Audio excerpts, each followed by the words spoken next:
ॐ श्री गणेशाय नमः। अथ श्री लक्ष्मीनारायणाष्टोत्तरशतनाम स्तोत्रम्। श्रीर्विष्णुः कमलासारंगी लक्ष्मीर्वैकुण्ठनायकः पद्मालया चतुर्बाहुः क्षीराब्धितनयाच्युतः इंदिरा पुंडरीकाक्षा रमा गरुडवाहनः भार्गवी शेषपर्यंकु विशालाक्षी जनार्दनः स्वर्णांगी वरदो देवी हरिरिन्दुमुखी प्रभुः सुंदरी नरकध्वंसी लोकमाता मुरान्तकः भक्तप्रिया दानवारिः अंबिका मधुसूदनः वैष्णवी देवकी पुत्रो रुक्मणी केशिमर्दनः वरलक्ष्मी जगन्नाथः कीरवाणी हलायुधः नित्या सत्यव्रतो गौरी शौरिः कान्तासुरेश्वरः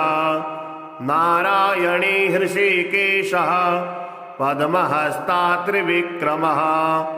माधवी पद्मनाभस्य स्वर्णवर्णा निरीश्वरः शती पीताम्बरः शान्ता वनमाली समानघः जयप्रदा बलिध्वंसी वसुधा पुरुषोत्तमः राजप्रदाखिलाधारो माया कंसविदारणः महेश्वरी महादेवो परमा पुण्य विग्रह रमा मुकुंदः सुमुखी मुचकुंद वरप्रदः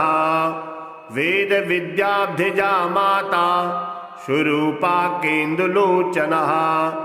पुण्याङ्गना पुण्यपादो पावनी पुण्यकीर्तनः विश्वप्रिया विश्वनाथो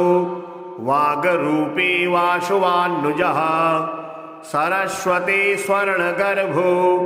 गायत्री गोपिका प्रियः यज्ञरूपा यज्ञभोक्ता भक्ताभीष्टप्रदा गुरुः स्तोत्रक्रिया स्तोत्रकारः सुकुमारी सवर्णकः माननी मंदरधरो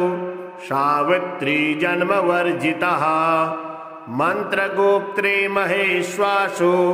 योगनियोगवल्लभः जयप्रदा जयकरः रक्षत्री सर्वरक्षकः अष्टोत्तरशतं नाम्ना लक्ष्म्या नारायणस्य च यः पठेत् प्रातरुत्थाय सर्वदा विजयी भवेत्। श्रीर्विष्णुः कमलासारंगी लक्ष्मीर्वैकुण्ठनायकः पद्मालया चतुर्बाहुः क्षीराब्धितनयाच्युतः इंदिरा पुंडरीकाक्षा रमा गरुडवाहनः भार्गवी शेषपर्यंकु विशालाक्षी जनार्दनः स्वर्णांगी वरदो देवी हरिरिन्दुमुखी प्रभुः सुंदरी नरकध्वंसी लोकमाता मुरान्तकः भक्तप्रिया दानवारिः अंबिका मधुसूदनः वैष्णवी देवकी पुत्रो रुक्मणी केशिमर्दनः वरलक्ष्मी जगन्नाथः कीरवाणी हलायुधः नित्या सत्यव्रतो गौरी शौरिः कान्तासुरेश्वरः नारायणी हृषिकेशः पद्महस्ता त्रिविक्रमः माधवी पद्मनाभस्य स्वर्णवर्णा निरीश्वरः शती पीताम्बरः शान्ता वनमाली समानघः जयप्रदा बलिध्वंसी वसुधा पुरुषोत्तमः राजप्रदाखिलाधारो माया कंसविदारणः महेश्वरी महादेवो परमा पुण्यविग्रह रमा मुकुन्दः सुमुखी मुचकुन्दवरप्रदः वेद विद्याब्धिजा माता शुरूपा केन्दुलोचनः पुण्याङ्गना पुण्यपादो पावनी पुण्यकीर्तनः विश्वप्रिया विश्वनाथो वागरूपी वासुवान्नुजः सरस्वती स्वर्णगर्भो गायत्री गोपिका प्रियः यज्ञरूपा यज्ञभोक्ता भक्ताभीष्टप्रदा गुरुः स्तोत्रक्रिया स्तोत्रकारः सुकुमारी सवर्णकः माननी मंदरधरो सावित्री जन्मवर्जितः मंत्रगोप्त्रे महेश्वासो योगनियोगवल्लभः जयप्रदा जयकरः रक्षत्री सर्वरक्षकः अष्टोत्तरशतं नाम्ना लक्षम्या नारायणस्य च यः पठेत् प्रातरुत्थाय सर्वदा विजयी भवेत्। श्रीर्विष्णुः कमलासारङ्गी लक्ष्मीर्वैकुण्ठनायकः पद्मालया चतुर्बाहुः क्षीराब्धितनयाच्युतः इन्दिरा पुण्डरीकाक्षा रमा गरुडवाहनः भार्गवी शेषपर्यङ्को विशालाक्षी जनार्दनः स्वर्णांगी वरदो देवी हरिरिन्दुमुखी प्रभुः सुन्दरी नरकध्वंसी लोकमाता मुरान्तकः भक्तप्रिया दानवारिः अंबिका मधुसूदनः वैष्णवी देवकी पुत्रो रुक्मणी केशिमर्दनः वरलक्ष्मी जगन्नाथः कीरवाणी हलायुधः नित्या सत्यव्रतो गौरी शौरिः कान्तासुरेश्वरः नारायणी हृषिकेशः पद्महस्ता त्रिविक्रमः माधवी पद्मनाभस्य स्वर्णवर्णा निरीश्वरः शती पीताम्बरः शान्ता वनमाली समानघः जयप्रदा बलिध्वंसी वसुधा पुरुषोत्तमः राजप्रदाखिलाधारो माया कंसविदारणः महेश्वरी महादेवो परमा पुण्यविग्रह रमा मुकुन्दः सुमुखी मुचकुन्दवरप्रदः वेद विद्याब्धिजा माता शुरूपा केन्दुलोचनः पुण्याङ्गना पुण्यपादो पावनी पुण्यकीर्तनः विश्वप्रिया विश्वनाथो वागरूपी वासुवान्नुजः सरस्वती स्वर्णगर्भो गायत्री गोपिका प्रियः यज्ञरूपा यज्ञभोक्ता भक्ताभीष्टप्रदा गुरुः स्तोत्रक्रिया स्तोत्रकारः सुकुमारी सवर्णकः माननी मंदरधरो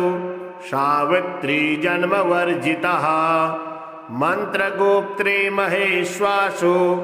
योगनियोगवल्लभः जयप्रदा जयकरः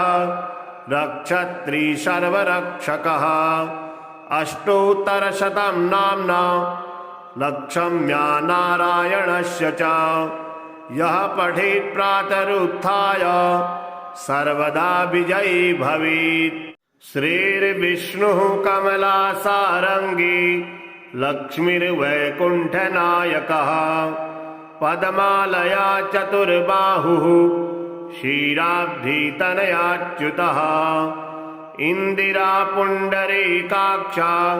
रमा गरुडवाहनः भार्गवी शेषपर्यङ्को विशालाक्षी जनार्दनः स्वर्णांगी वरदो देवी हरिरिन्दुमुखी प्रभुः सुन्दरी नरकध्वंसी लोकमाता मुरान्तकः भक्तप्रिया दानवारिः अम्बिका मधुसूदनः वैष्णवी देवकी पुत्रो रुक्मणी केशिमर्दनः वरलक्ष्मी जगन्नाथः कीरवाणी हलायुधः नित्या सत्यव्रतो गौरी शौरिः कान्तासुरेश्वरः नारायणी हृषीकेशः पद्महस्ता त्रिविक्रमः माधवी पद्मनाभस्य स्वर्णवर्णा निरीश्वरः शती पीताम्बरः शान्ता वनमाली समानघः जयप्रदा बलिध्वंसी वसुधा पुरुषोत्तमः राजप्रदाखिलाधारो माया कंसविदारणः महेश्वरी महादेवो परमा पुण्यविग्रह रमा मुकुन्दः सुमुखी मुचकुन्दवरप्रदः वेद विद्याब्धिजा माता सुरूपा केन्दुलोचनः पुण्याङ्गना पुण्यपादो पावनी पुण्यकीर्तनः विश्वप्रिया विश्वनाथो वागरूपी वासुवान्नुजः सरस्वती स्वर्णगर्भो गायत्री गोपिका प्रियः यज्ञरूपा यज्ञभोक्ता भक्ताभीष्टप्रदा गुरुः स्तोत्रक्रिया स्तोत्रकारः सुकुमारी सवर्णकः माननी मंदरधरो सावित्री जन्मवर्जितः मंत्रगोप्त्री महेश्वासो योगनियोगवल्लभः जयप्रदा जयकरः रक्षत्री सर्वरक्षकः अष्टोत्तरशतं नाम्ना लक्षम्या नारायणस्य च यः पठेत् प्रातरुत्थाय सर्वदा विजयी भवेत्। श्रीर्विष्णुः कमलासारङ्गी लक्ष्मीर्वैकुण्ठनायकः पद्मालया चतुर्बाहुः क्षीराब्धितनयाच्युतः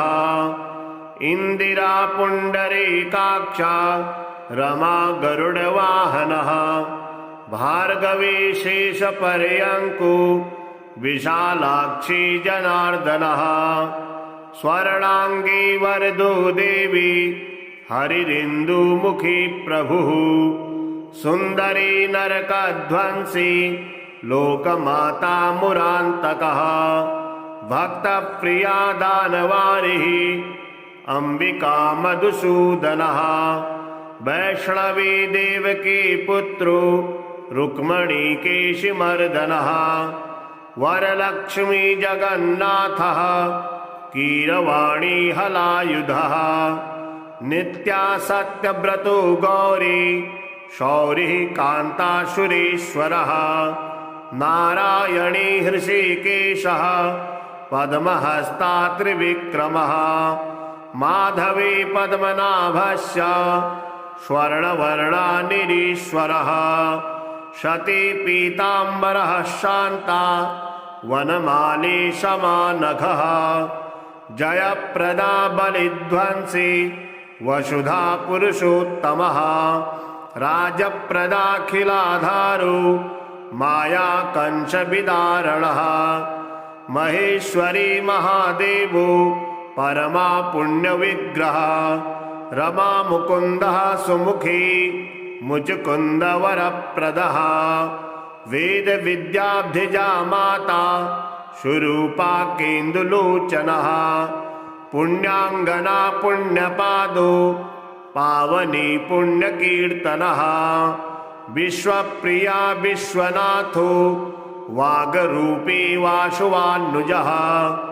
सरस्वती स्वर्णगर्भो गायत्री गोपिका प्रियः यज्ञरूपा यज्ञभोक्ता भक्ताभीष्टप्रदा गुरुः स्तोत्रक्रिया स्तोत्रकारः सुकुमारी सवर्णकः मानने मंदरधरो सावित्री जन्मवर्जितः मंत्रगोप्त्रे महेश्वासो योगनियोगवल्लभः जयप्रदा जयकरः रक्षत्री सर्वरक्षकः अष्टोत्तरशतं नाम्ना लक्षम्या नारायणस्य च यः पठेत् प्रातरुत्थाय सर्वदा विजयी भवेत्। श्रीर्विष्णुः कमलासारङ्गी लक्ष्मीर्वैकुण्ठनायकः पद्मालया चतुर्बाहुः क्षीराब्धितनयाच्युतः इन्दिरा पुण्डरीकाक्षा रमा गरुडवाहनः भार्गवी शेषपर्यङ्को विशालाक्षी जनार्दनः स्वर्णाङ्गी वरदो देवी हरिरिन्दुमुखी प्रभुः सुन्दरी नरकध्वंसी लोकमाता मुरान्तकः भक्तप्रिया दानवारिः अम्बिका मधुसूदनः वैष्णवी देवकी पुत्रो रुक्मणी केशिमर्दनः वरलक्ष्मी जगन्नाथः कीरवाणी हलायुधः नित्या सत्यव्रतो गौरी शौरिः कान्तासुरेश्वरः नारायणी हृषिकेशः पद्महस्ता त्रिविक्रमः माधवी पद्मनाभस्य स्वर्णवर्णा निरीश्वरः शती पीताम्बरः शान्ता वनमाली समानघः जयप्रदा बलिध्वंसी वसुधा पुरुषोत्तमः राजप्रदाखिलाधारो माया कंसविदारणः महेश्वरी महादेवो परमा पुण्यविग्रह रमा मुकुन्दः सुमुखी मुचुकुन्द वरप्रदः वेद विद्याब्धिजा माता सुरूपा केन्दुलोचनः पुण्याङ्गना पुण्यपादो पावनी पुण्यकीर्तनः विश्वप्रिया विश्वनाथो वागरूपी वासुवान्नुजः सरस्वती स्वर्णगर्भो गायत्री गोपिका प्रियः यज्ञरूपा यज्ञभोक्ता भक्ताभीष्टप्रदा गुरुः स्तोत्रक्रिया स्तोत्रकारः सुकुमारी सवर्णकः मानने मंदरधरो सावित्री जन्मवर्जितः मंत्रगोप्त्रे महेश्वासो योगनियोगवल्लभः जयप्रदा जयकरः रक्षत्री सर्वरक्षकः अष्टोत्तरशतं नाम्ना लक्षम्या नारायणस्य च यः पठेत् प्रातरुत्थाय सर्वदा विजयी भवेत्। श्रीर्विष्णुः कमलासारङ्गी लक्ष्मीर्वैकुण्ठनायकः पद्मालया चतुर्बाहुः क्षीराब्धितनयाच्युतः इन्दिरा पुण्डरीकाक्षा रमा गरुडवाहनः भार्गवी शेषपर्यङ्को विशालाक्षी जनार्दनः स्वर्णाङ्गी वरदो देवी हरिरिन्दुमुखी प्रभुः सुन्दरी नरकध्वंसी लोकमाता मुरान्तकः भक्तप्रिया दानवारिः अम्बिका मधुसूदनः वैष्णवी देवकी पुत्रो रुक्मणी केशिमर्दनः वरलक्ष्मी जगन्नाथः कीरवाणी हलायुधः नित्या सत्यव्रतो गौरी शौरिः कान्तासुरेश्वरः नारायणी हृषिकेशः पद्महस्ता त्रिविक्रमः माधवी पद्मनाभस्य स्वर्णवर्णा निरीश्वरः शती पीताम्बरः शान्ता वनमाली समानघः जयप्रदा बलिध्वंसी वसुधा पुरुषोत्तमः राजप्रदाखिलाधारो माया कंसविदारणः महेश्वरी महादेवो परमा पुण्यविग्रह रमा मुकुन्दः सुमुखी मुचकुन्दवरप्रदः वेद विद्याब्धिजा माता सुरूपा केन्दुलोचनः पुण्याङ्गना पुण्यपादो पावनी पुण्यकीर्तनः विश्वप्रिया विश्वनाथो वागरूपी वासुवान्नुजः सरस्वती स्वर्णगर्भो गायत्री गोपिका प्रियः यज्ञरूपा यज्ञभोक्ता भक्ताभीष्टप्रदा गुरुः स्तोत्रक्रिया स्तोत्रकारः सुकुमारी सवर्णकः माननी मंदरधरो सावित्री जन्मवर्जितः मंत्रगोप्त्रे महेश्वासो योगनियोगवल्लभः जयप्रदा जयकरः रक्षत्री सर्वरक्षकः अष्टोत्तरशतं नाम्ना लक्षम्या नारायणस्य च यः पठेत् प्रातरुत्थाय सर्वदा विजयी भवेत्। श्रीर्विष्णुः कमलासारङ्गी लक्ष्मीर्वैकुण्ठनायकः पद्मालया चतुर्बाहुः क्षीराब्धितनयाच्युतः इन्दिरा पुण्डरीकाक्षा रमा गरुडवाहनः भार्गवी शेषपर्यङ्को विशालाक्षी जनार्दनः स्वर्णांगी वरदो देवी हरिरिन्दुमुखी प्रभुः सुन्दरी नरकध्वंसी लोकमाता मुरान्तकः भक्तप्रिया दानवारिः अंबिका मधुसूदनः वैष्णवी देवकी पुत्रो रुक्मणी केशिमर्दनः वरलक्ष्मी जगन्नाथः कीरवाणी हलायुधः नित्या सत्यव्रतो गौरी शौरिः कान्तासुरेश्वरः नारायणी हृषिकेशः पद्महस्ता त्रिविक्रमः माधवी पद्मनाभस्य स्वर्णवर्णा निरीश्वरः शती पीताम्बरः शान्ता वनमाली समानघः जयप्रदा बलिध्वंसी वसुधा पुरुषोत्तमः राजप्रदाखिलाधारो माया कंसविदारणः महेश्वरी महादेवो परमा पुण्यविग्रह रमा मुकुन्दः सुमुखी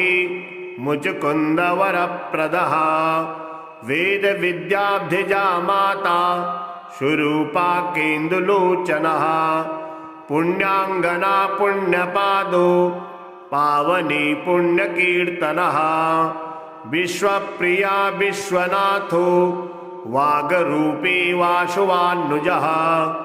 सरस्वती स्वर्णगर्भो गायत्री गोपिका प्रियः यज्ञरूपा यज्ञभोक्ता भक्ताभीष्टप्रदा गुरुः स्तोत्रक्रिया स्तोत्रकारः सुकुमारी सवर्णकः माननी मंदरधरो सावित्री जन्मवर्जितः मंत्रगोप्त्रे महेश्वासो योगनियोगवल्लभः जयप्रदा जयकरः रक्षत्री सर्वरक्षकः अष्टोत्तरशतं नाम्ना लक्षम्या नारायणस्य च यः पठेत् प्रातरुत्थाय सर्वदा विजयी भवेत्। श्रीर्विष्णुः कमलासारङ्गी लक्ष्मीर्वैकुण्ठनायकः पद्मालया चतुर्बाहुः क्षीराब्धितनयाच्युतः इन्दिरा पुण्डरीकाक्षा रमा गरुडवाहनः भार्गवी शेषपर्यङ्को विशालाक्षी जनार्दनः स्वर्णाङ्गी वरदो देवी हरिरिन्दुमुखी प्रभुः सुन्दरी नरकध्वंसी लोकमाता मुरान्तकः भक्तप्रिया दानवारिः अम्बिका मधुसूदनः वैष्णवी देवकी पुत्रो रुक्मणी केशिमर्दनः वरलक्ष्मी जगन्नाथः कीरवाणी हलायुधः नित्या सत्यव्रतो गौरी शौरिः कान्तासुरेश्वरः नारायणी हृषिकेशः पद्महस्ता त्रिविक्रमः माधवी पद्मनाभस्य स्वर्णवर्णा निरीश्वरः शती पीताम्बरः शान्ता वनमाली समानघः जयप्रदा बलिध्वंसी वसुधा पुरुषोत्तमः राजप्रदाखिलाधारो माया कंसविदारणः महेश्वरी महादेवो परमा पुण्यविग्रह रमा मुकुन्दः सुमुखी मुचकुन्दवरप्रदः वेद विद्याब्धिजा माता सुरूपा केन्दुलोचनः पुण्याङ्गना पुण्यपादो पावनी पुण्यकीर्तनः विश्वप्रिया विश्वनाथो वागरूपी वासुवान्नुजः सरस्वती स्वर्णगर्भो गायत्री गोपिका प्रियः यज्ञरूपा यज्ञभोक्ता भक्ताभीष्टप्रदा गुरुः स्तोत्रक्रिया स्तोत्रकारः सुकुमारी सवर्णकः माननी मंदरधरो सावित्री जन्मवर्जितः मंत्रगोप्त्री महेश्वासो योगनियोगवल्लभः जयप्रदा जयकरः रक्षत्री सर्वरक्षकः अष्टोत्तरशतं नाम्ना लक्षम्या नारायणस्य च यः पठेत् प्रातरुत्थाय सर्वदा विजयी भवेत्। श्रीर्विष्णुः कमलासारङ्गी लक्ष्मीर्वैकुण्ठनायकः पद्मालया चतुर्बाहुः क्षीराब्धितनयाच्युतः इन्दिरा पुण्डरीकाक्षा रमा गरुडवाहनः भार्गवी शेषपर्यङ्को विशालाक्षी जनार्दनः स्वर्णाङ्गी वरदो देवी हरिरिन्दुमुखी प्रभुः सुन्दरी नरकध्वंसी लोकमाता मुरान्तकः भक्तप्रिया दानवारिः अम्बिका मधुसूदनः वैष्णवी देवकी पुत्रो रुक्मणी केशिमर्दनः वरलक्ष्मी जगन्नाथः कीरवाणी हलायुधः नित्या सत्यव्रतो गौरी शौरिः कान्तासुरेश्वरः नारायणी हृषिकेशः पद्महस्ता त्रिविक्रमः माधवी पद्मनाभस्य स्वर्णवर्णा निरीश्वरः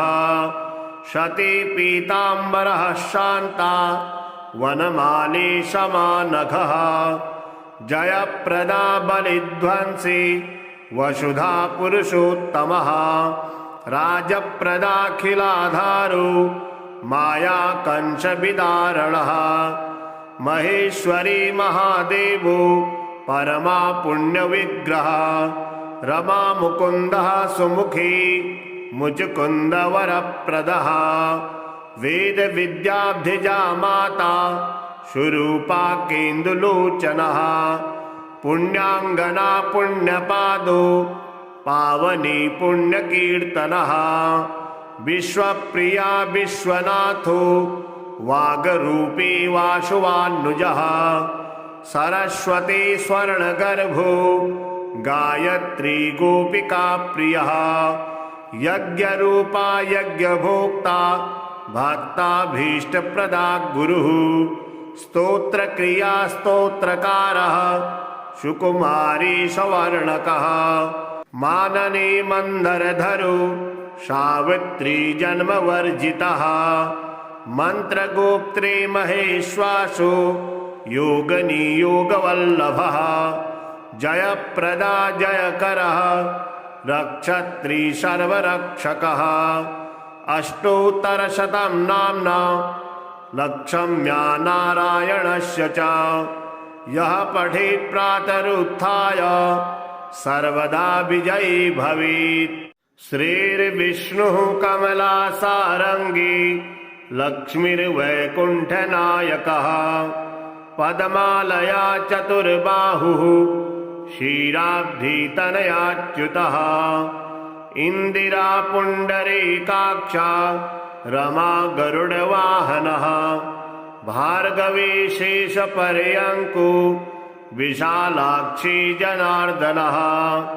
स्वर्णांगी वरदो देवी हरिरिन्दुमुखी प्रभुः सुन्दरी नरकध्वंसी लोकमाता मुरान्तकः भक्तप्रिया दानवारिः अंबिका मधुसूदनः वैष्णवी देवकी पुत्रो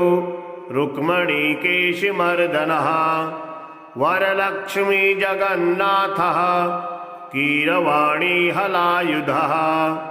नित्या सत्यव्रतो गौरी शौरिः कान्तासुरेश्वरः नारायणी हृषिकेशः पद्महस्ता त्रिविक्रमः माधवी पद्मनाभस्य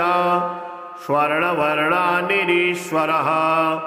शती पीताम्बरः शान्ता वनमाली समानघः जयप्रदा बलिध्वंसी वसुधा पुरुषोत्तमः राजप्रदाखिलाधारो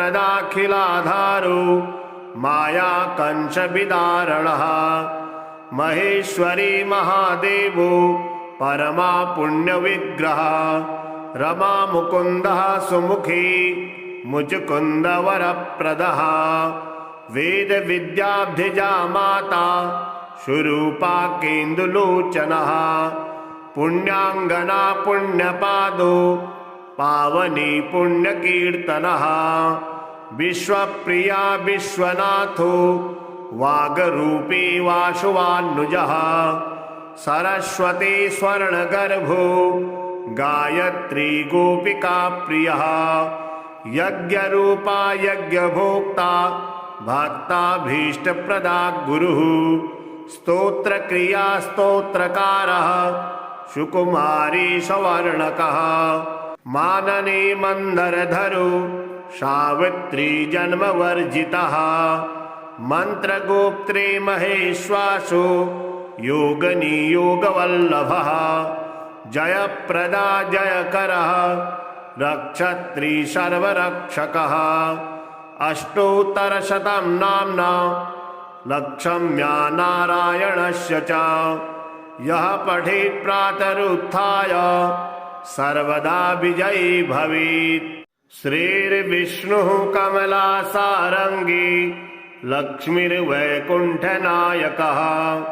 पद्मालया चतुर्बाहुः क्षीराब्धितनयाच्युतः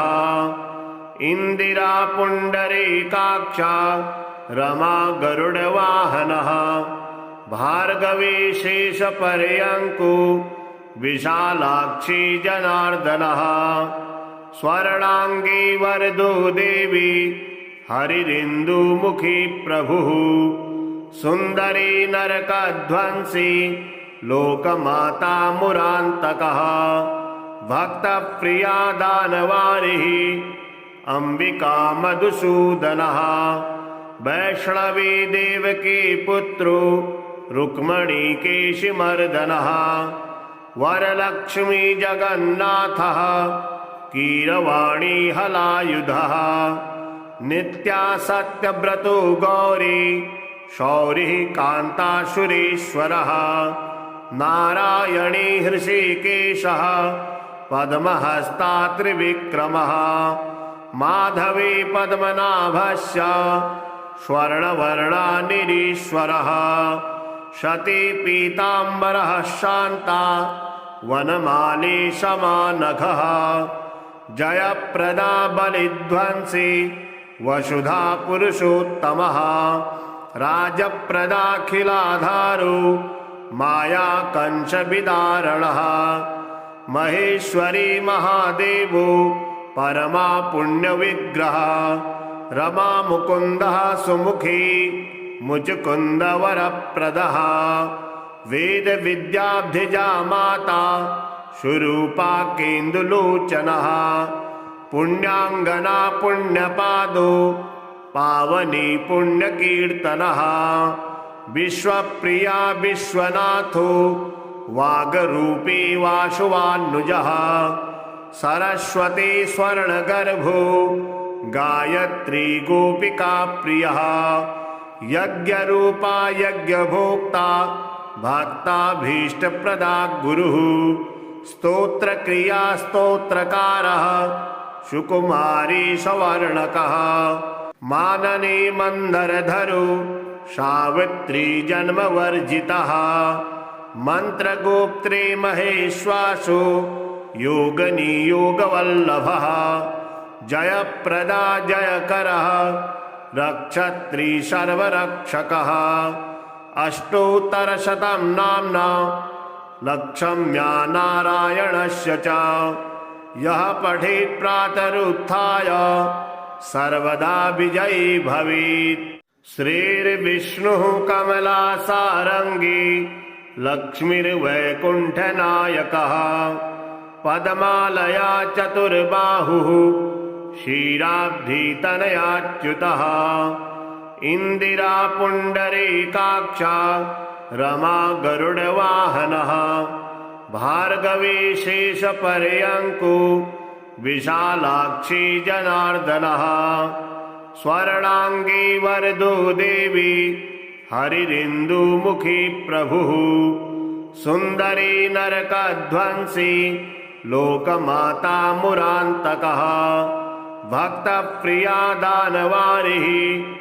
अंबिका मधुसूदनः वैष्णवी देवकी पुत्रो रुक्मणी केशिमर्दनः वरलक्ष्मी जगन्नाथः कीरवाणी हलायुधः नित्या सत्यव्रतो गौरी शौरिः कान्तासुरेश्वरः नारायणी हृषीकेशः पद्महस्ता त्रिविक्रमः माधवी पद्मनाभस्य स्वर्णवर्णा निरीश्वरः शती पीताम्बरः शान्ता वनमाली समानघः जयप्रदा बलिध्वंसी वसुधा पुरुषोत्तमः राजप्रदाखिलाधारो माया कंचविदारणः महेश्वरी महादेवो परमा पुण्यविग्रह रमा मुकुन्दः सुमुखी मुचकुन्दवरप्रदः वेद विद्याब्धिजा माता सुरूपा केन्दुलोचनः पुण्याङ्गना पुण्यपादो पावनी पुण्यकीर्तनः विश्वप्रिया विश्वनाथो वागरूपी वासुवान्नुजः सरस्वती स्वर्णगर्भो गायत्री गोपिका प्रियः यज्ञरूपा यज्ञभोक्ता भक्ताभीष्टप्रदा गुरुः स्तोत्रक्रिया स्तोत्रकारः सुकुमारी सवर्णकः माननी मंदरधरो सावित्री जन्मवर्जितः मंत्रगोप्त्री महेश्वासो योगनियोगवल्लभः जयप्रदा जयकरः रक्षत्री सर्वरक्षकः अष्टोत्तरशतं नाम्ना लक्षम्या नारायणस्य च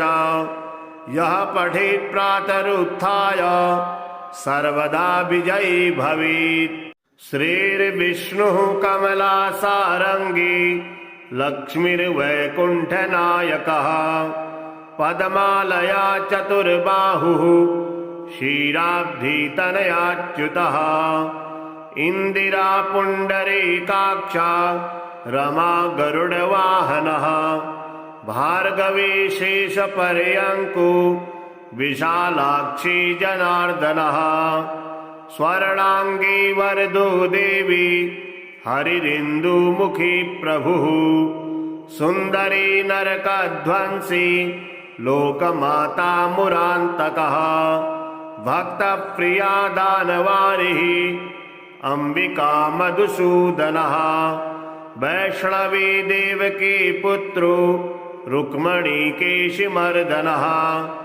वरलक्ष्मी जगन्नाथः कीरवाणी हलायुधः नित्या सत्यव्रतो गौरी शौरिः कान्तासुरेश्वरः नारायणी हृषिकेशः पद्महस्ता त्रिविक्रमः माधवी पद्मनाभस्य स्वर्णवर्णा निरीश्वरः शती पीताम्बरः शान्ता वनमाली समानघः जयप्रदा बलिध्वंसी वसुधा पुरुषोत्तमः राजप्रदाखिलाधारो माया कंसविदारणः महेश्वरी महादेवो परमा पुण्यविग्रह रमा मुकुन्दः सुमुखी मुचकुन्दवरप्रदः वेद विद्याब्धिजा माता सुरूपा केन्दुलोचनः पुण्याङ्गना पुण्यपादो पावनी पुण्यकीर्तनः विश्वप्रिया विश्वनाथो वागरूपी वासुवान्नुजः सरस्वती स्वर्णगर्भो गायत्री गोपिका प्रियः यज्ञरूपा यज्ञभोक्ता भक्ताभीष्टप्रदा गुरुः स्तोत्रक्रिया स्तोत्रकारः सुकुमारी सवर्णकः माननी मंदरधरो सावित्री जन्मवर्जितः मंत्रगोप्त्री महेश्वासो योगनियोगवल्लभः जयप्रदा जयकरः रक्षत्री सर्वरक्षकः अष्टोत्तरशतं नाम्ना लक्ष्म्या नारायणस्य च यः पठेत् प्रातरुत्थाय सर्वदा विजयी भवेत्। श्रीर्विष्णुः कमलासारङ्गी लक्ष्मीर्वैकुण्ठनायकः पद्मालया चतुर्बाहुः क्षीराब्धितनयाच्युतः इन्दिरा पुण्डरीकाक्षा रमा गरुडवाहनः भार्गवी शेषपर्यङ्कु विशालाक्षी जनार्दनः स्वर्णांगी वरदो देवी हरिरिन्दुमुखी प्रभुः सुन्दरी नरकध्वंसी लोकमाता मुरान्तकः भक्तप्रिया दानवारिः अंबिका मधुसूदनः वैष्णवी देवकी पुत्रो रुक्मणी केशिमर्दनः वरलक्ष्मी जगन्नाथः कीरवाणी हलायुधः नित्या सत्यव्रतो गौरी शौरिः कान्तासुरेश्वरः नारायणी हृषिकेशः पद्महस्ता त्रिविक्रमः माधवी पद्मनाभस्य स्वर्णवर्णा निरीश्वरः शती पीताम्बरः शान्ता वनमाली समानघः जयप्रदा बलिध्वंसी वसुधा पुरुषोत्तमः राजप्रदाखिलाधारो माया कंसविदारणः महेश्वरी महादेवो परमा पुण्यविग्रह रमा मुकुन्दः सुमुखी मुचकुन्दवरप्रदः वेद विद्याब्धिजा माता शुरूपाकेन्दुलोचनः पुण्याङ्गना पुण्यपादो पावनी पुण्यकीर्तनः विश्वप्रिया विश्वनाथो वागरूपी वासुवान्नुजः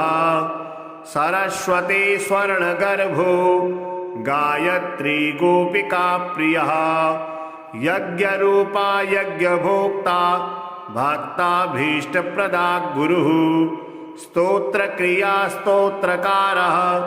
सुकुमारी सवर्णकः माननी मंदरधरो सावित्री जन्मवर्जितः मंत्रगोप्त्रे महेश्वासो योगनियोगवल्लभः जयप्रदा जयकरः रक्षत्री सर्वरक्षकः अष्टोत्तरशतं नाम्ना लक्ष्म्या नारायणस्य च यः पठेत् प्रातरुत्थाय सर्वदा विजयी भवेत्।